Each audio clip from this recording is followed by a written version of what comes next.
ജയദേവൻ നമ്പ്യാർ മുറിയിൽ അങ്ങിങ്ങു നോക്കി. ആരെയും കാണാനില്ല. തനിക്ക് എന്തെങ്കിലും ബുദ്ധിമാന്ദ്യം സംഭവിച്ചോ? അയാൾ താഴെ കിടന്ന ഫോണെടുത്ത് ചെവിയോട് ചേർത്തു. കോൾ കട്ടായിട്ടില്ല. കൊച്ചച്ഛൻ എന്താ എന്നോടൊന്നും സംസാരിക്കാത്തത്? ഫോണിൽ നിന്നും ശബ്ദം വന്നു. നീ ആരാ? അയാളുടെ ശബ്ദം വിറച്ചു. ഞാൻ ആദ്യമേ പറഞ്ഞില്ലേ, സിത്താര മഹാദേവൻ. ഇല്ല, ഞാനിത് വിശ്വസിക്കില്ല. സിത്താര മരിച്ചുപോയി. ഉവ്വ്, മരിച്ചു. പ്രേതങ്ങളുടെ ഫോണിൽ നിന്ന് സംസാരിക്കുകയാണ് ഞാൻ. ഇവിടെ നമുക്കറിയാവുന്ന ഏത് ഭാഷയിലും സംസാരിക്കാൻ പറ്റും. ഇല്ല, നീ വേറെ ആരോ ആണ്. സിത്താരയുടെ ശബ്ദം അനുകരിക്കാൻ കഴിയുന്ന ഏതോ പെണ്ണ്. കൊച്ചച്ഛന് എന്നെ കണ്ടാൽ വിശ്വാസമാകുമോ?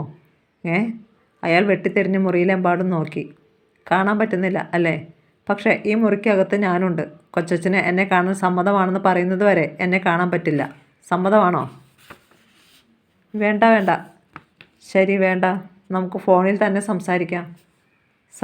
സംസാരിക്കാം. അങ്ങനെ പറഞ്ഞുകൊണ്ട് അയാൾ വാതിൽ തുറക്കാനായി ഡോർ ഹാൻഡിലിൽ കൈവച്ചു. കൊച്ചച്ച, വാതിൽ തുറക്കാൻ ശ്രമിക്കല്ലേ. വാതിൽ തുറന്നാൽ നേരെ മുമ്പിൽ ഞാൻ നിൽക്കുന്നത് കാണാം.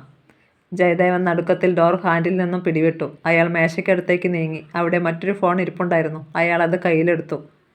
കൊച്ചച്ച, ആരെയും വിളിച്ചു വരുത്താൻ ശ്രമിക്കരുത്. ഞാനായിരിക്കും ആദ്യം മുമ്പിൽ പ്രത്യക്ഷപ്പെടുന്നത്. ഇല്ല. അയാൾ ഫോൺ താഴെ വെച്ചു. ഇനി നമുക്ക് കാര്യത്തിലേക്ക് കടക്കാം.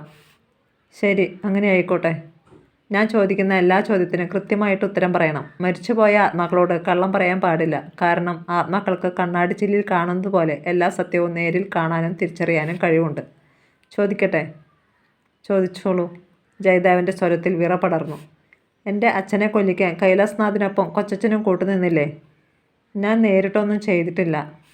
എൻ്റെ അച്ഛൻ മഹാദേവൻ നമ്പ്യാർ ജയിലിൽ വെച്ച് കൊല്ലപ്പെടുന്നതിന് മുമ്പ്, അച്ഛൻ മലേഷ്യയിൽ നിന്ന് ഡൽഹിയിലേക്ക് വരുന്നതിന് മുമ്പ് കൈലാസ്നാഥ് എന്ന രാഷ്ട്രീയ നേതാവ് കൊച്ചച്ഛന് വന്ന് കണ്ടിരുന്നോ? കാണാൻ വന്നിട്ടുണ്ടായിരുന്നു. ഡൽഹിയിലേക്ക് വരുന്നതിന് മുമ്പ്? അതെ. എന്തു പറയാൻ വേണ്ടി വന്നു? മൾബറി ഹൗസ് വിൽക്കാൻ പോവുകയാണെന്ന് പറഞ്ഞു. ചേട്ടൻ്റെ പേരിലുള്ള സ്വത്തുക്കൾ മുഴുവൻ ഇല്ലീഗലായി ജനിച്ച മകളുടെ പേരിൽ വരത്തക്ക വിധം വിൽപ്പത്രം തയ്യാറാക്കാൻ പോവുകയാണെന്നും സ്വത്തുക്കളെല്ലാം അന്യാധീനപ്പെട്ടു പോകുമെന്നും പറഞ്ഞു. അങ്ങനെ സംഭവിക്കാതിരിക്കാൻ എന്തു ചെയ്യണമെന്ന് പറഞ്ഞു? കൈലാസ്നാഥിൻ്റെ കൂടെ നിൽക്കണമെന്ന്. സമ്മതിച്ചോ? ഉവ്വ്, സമ്മതിച്ചു. നിന്നാൽ എന്താണ് പ്രതിഫലം? കേരളത്തിലും തമിഴ്നാട്ടിലുമുള്ള വസ്തുവകകൾ എനിക്കും സുധർമ്മയ്ക്കും ഞങ്ങളുടെ മക്കൾക്കും പങ്കിട്ടെടുക്കാമെന്ന് പറഞ്ഞു. എങ്ങനെ പങ്കിട്ടെടുക്കും? എൻ്റെ അച്ഛൻ ഇല്ലാതായാൽ ഞാനല്ലേ അനന്തരാവകാശി. നിന്നെക്കൊണ്ട് എൻ്റെ പേരിലേക്ക് പവർ ഓഫ് അറ്റോർണി എഴുതിച്ചു തരാമെന്ന് പറഞ്ഞു. അതിനെ എതിർത്തോ? ഇല്ല. അനുകൂലിച്ചോ? ഞാൻ ഒന്നിനും മുന്നിട്ടിറങ്ങിയില്ല. എനിക്കൊന്നും അറിയില്ല എന്ന് പറഞ്ഞു. എല്ലാം അയാൾ തന്നെ ചെയ്തോളാമെന്ന് പറഞ്ഞില്ലേ? ഇല്ല, ഒന്നും വിട്ടു പറഞ്ഞില്ല. എൻ്റെ അച്ഛനെയും എന്നെയും വകവരുത്തുമെന്നൊരു സൂചന തന്നിരുന്നില്ലേ? അങ്ങനെ തോന്നിയില്ല. പക്ഷേ അയാൾ എന്തെങ്കിലും കള്ളത്തരം കാണിക്കുമെന്ന് തോന്നിയിരുന്നു. സ്വന്തം ജ്യേഷ്ഠനെയും അദ്ദേഹത്തിൻ്റെ മകളെയും രക്ഷപ്പെടുത്തണമെന്ന് തോന്നിയില്ലല്ലോ. പകരം കിട്ടിയേക്കാവുന്ന വസ്തുവകളിലായിരുന്നില്ലേ കണ്ണ്? ജയദേവൻ നമ്പ്യാർ മിണ്ടിയില്ല. അതിൻ്റെ അർത്ഥം എൻ്റെ അച്ഛനെയും എന്നെയും കൊല്ലാൻ കൊച്ചച്ഛൻ മൗനസമ്മതം കൊടുത്തുവെന്നാണ്. ഞാനൊന്നും പറഞ്ഞിട്ടില്ല. കൊല്ലരുതെന്ന് പറഞ്ഞോ? ഇല്ലല്ലോ. മറുപടിയില്ല.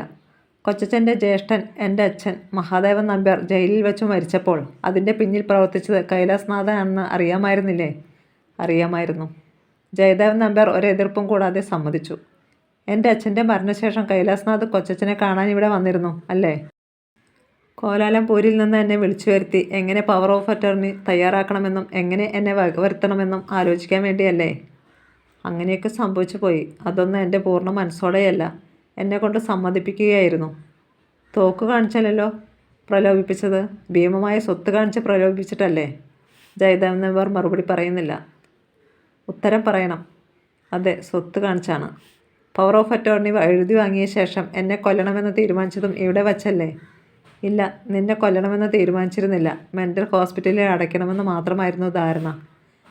ഭ്രാന്താശുപത്രിയിൽ അടച്ച് ഇല്ലാത്ത ഭ്രാന്തിന് ചികിത്സിച്ച് എന്നെ ഭ്രാന്ത് പിടിപ്പിച്ച് എന്നെ ഇഞ്ചിഞ്ചായി കൊല്ലുക, അതായിരുന്നില്ലേ പ്ലാൻ? കൊല്ലണമെന്ന് ഒരിക്കലും പറഞ്ഞില്ല. അതെങ്ങനെ സംഭവിച്ചെന്നും അറിയില്ല. ഉദ്ദേശിച്ചതുപോലെ എല്ലാം നടന്നതിൽ വളരെ സന്തോഷം തോന്നിയില്ലേ? മറുപടിയില്ല. സുമിത്ര കുഞ്ഞമ്മയ്ക്കും അവരുടെ മക്കൾക്കും ഈ ഗൂഢാലോചനയിലെല്ലാം പങ്കില്ലേ കൊച്ചച്ച? ചേട്ടൻ ജയിലിൽ വെച്ച് മരണപ്പെട്ട ശേഷം മാത്രം വന്നു ചേർന്നവരാ അവർ. കൊലപാതകത്തിലൊന്നും അവർക്കൊരു പങ്കുമില്ല. എന്നെ തിരുച്ചിറപ്പള്ളിയിൽ കൊണ്ടുപോയി ഭ്രാന്താശുപത്രിയിൽ അടച്ചത് അവരല്ലേ? പക്ഷേ നിന്നെ കൊല്ലണമെന്ന് അവർക്കൊരിക്കലും ആഗ്രഹമുണ്ടായിരുന്നില്ല. എൻ്റെ അച്ഛൻ്റെ സ്വത്ത് എങ്ങനെയും തട്ടിയെടുക്കണമെന്ന് ആഗ്രഹമുണ്ടായിരുന്നല്ലോ, ഇല്ലേ? നിങ്ങളുടെ ആ ആഗ്രഹമാണ് എൻ്റെയും എൻ്റെ അച്ഛൻ്റെയും കൊലപാതകത്തിന് കാരണമെന്ന് സമ്മതിക്കാമോ? അത് ഞാൻ സമ്മതിക്കാം. പക്ഷേ ഞങ്ങളാരും കൊന്നിട്ടില്ല. കൊല്ലാൻ പ്രേരിപ്പിച്ചതും കൊലപാതക കുറ്റം തന്നെയാണ്. പ്രേരണ കൊടുത്തില്ലേ? കൊടുത്തു. മൾബറി ഹൗസ് കൈവശപ്പെടുത്താൻ വേണ്ടി ആത്മസുഹൃത്തിനെ കൊന്ന കൈലാസ്നാഥിന് എന്ത് കിട്ടിയെന്ന് കണ്ടോ? മരണശിക്ഷ. കൊച്ചച്ഛന് എന്ത് ശിക്ഷയാണ് വേണ്ടത്? മരണമോ ജീവപര്യന്തമോ? ഉത്തരമില്ല. ഇനി കൊച്ചച്ഛനോട് ഞാനൊരു സത്യം പറയുകയാണ്. സിത്താര മഹാദേവൻ മരിച്ചിട്ടില്ല. ഞാൻ ജീവനോടെയുണ്ട്. ജീവനുള്ള സിത്താരയാണ് കൊച്ചച്ഛനോട് സംസാരിച്ചത്. ഈ സംഭാഷണം മുഴുവൻ റെക്കോർഡ് ചെയ്യപ്പെട്ടിട്ടുണ്ട്. കൊച്ചച്ഛൻ വാതിൽ തുറന്ന് ഒന്ന് നോക്കണം. ഞാൻ വാതിലിന് മുമ്പിൽ നിൽപ്പുണ്ട്. ജയദേവ് നമ്പ്യാർ പെട്ടെന്ന് പിന്നോട്ട് മാറി. കൊച്ചച്ഛൻ പേടിക്കേണ്ട. പ്രേതമല്ല ഞാൻ. പോലീസ് ഈ വീടിന് ചുറ്റുമുണ്ട്. കേരളത്തിലെ ക്രൈംബ്രാഞ്ച് പോലീസ് എൻ്റെ കൂടെയുണ്ട്. ജയദേവ് നമ്പ്യാർ വിയർത്തു തളർന്നു നിന്നു. പിന്നെ വാതിലിൻ്റെ ലോക്ക് മാറ്റി. വിശാലമായ ഹാളിൻ്റെ മധ്യത്തിൽ ഫോണുമായി സിത്താര മഹാദേവൻ നിൽക്കുന്നത് അയാൾ കണ്ടു. തൻ്റെ കുടുംബാംഗങ്ങൾ മറ്റൊരിടത്ത് മാറി നിൽക്കുന്നു. അവരുടെ സമീപം പോലീസ്. സിത്താര നേരെ ജയദേവൻ നമ്പ്യാരുടെ മുന്നിലേക്ക് ചെന്നു. ജയദേവൻ കണ്ണെടുക്കാതെ നോക്കി. സിത്താര തന്നെ. ഒരു മാറ്റവുമില്ല. അപ്പോൾ തിരുച്ചിറപ്പള്ളി പോലീസ് കണ്ടെടുക്കുകയും തങ്ങൾ തിരിച്ചറിയുകയും ചെയ്ത മൃതശരീരം, ചെന്നൈയിൽ കൊണ്ടുവന്ന് പോസ്റ്റ്മോർട്ടം ചെയ്ത് സംസ്കരിച്ച ജഡം. സിത്താര ജയദേവൻ നമ്പ്യാരുടെ കണ്ണുകളിൽ നിന്ന് ഇനിയും വിട്ടുമാറാത്ത ഭീതിയിലേക്ക് കണ്ണു നട്ടു. ഒരിക്കലും പ്രതീക്ഷിച്ചില്ല അല്ലേ ഇങ്ങനെയൊരു തിരിച്ചുവരവ്? നിങ്ങൾ ആഗ്രഹിച്ച പോലെ തന്നെ നടന്നേനെ. ശരിക്കും ഞാൻ മരണത്തിൻ്റെ വായിൽ എത്തിയിരുന്നു. ജയദേവൻ നമ്പ്യാർ പകച്ചു നിന്നു. പക്ഷേ എൻ്റെ അച്ഛൻ്റെ ആത്മാവ് എന്നോടൊപ്പം ഉണ്ടായിരുന്നു. മരിച്ചു പോയവർ നിശബ്ദരായിരിക്കും, പക്ഷേ അവർക്കൊന്നും ചെയ്യാൻ കഴിയില്ലെന്ന് വിചാരിക്കരുത്. ജയദേവൻ നമ്പ്യാരുടെ കണ്ണും ശിരസും പതിയെ താണു.